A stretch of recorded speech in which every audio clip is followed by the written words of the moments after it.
La mode.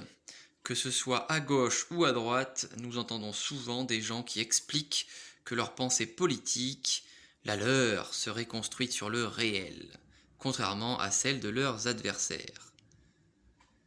En somme, pour certains d'entre eux, la politique serait une question de vérité, vérité qu'ils détiendraient, et non pas d'idéal de société. Il y aurait donc le camp de la raison et celui des utopistes dangereux. Bon, personnellement, je trouve que c'est un peu arrogant de penser comme ça.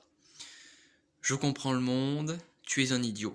Voici l'effet un petit peu que ça me fait lorsque je débat avec quelqu'un qui invoque le réel. Alors, évidemment qu'il faut prendre en compte la réalité afin de monter un projet politique cohérent. On doit s'appuyer sur le consensus scientifique pour comprendre le monde. C'est lui qui montre la réalité, qui montre ce qu'il peut montrer de la réalité. À ce sujet, que ce soit la droite ou la gauche, on peut trouver des gens malhonnêtes dans tous les camps.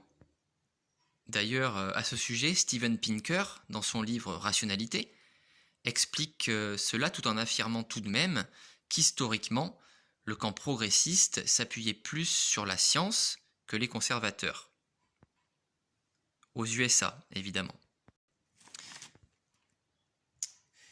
Est-ce que pour autant, c'est la science qui doit faire de la politique? Mais la science n'a pas d'idéal. Comment pourrait-elle nous diriger? Voilà pourquoi une pensée politique se construit avant tout sur un désir, sur une volonté, tout en s'appuyant sur la science, sur la réalité, qui nous donne le chemin le plus rapide pour se rapprocher le plus possible de notre utopie. Il n'y a donc pas d'un côté le camp du réel et de l'autre celui de l'utopie qui s'affrontent. Les deux doivent travailler ensemble. Le réel, la science, doit servir notre utopie.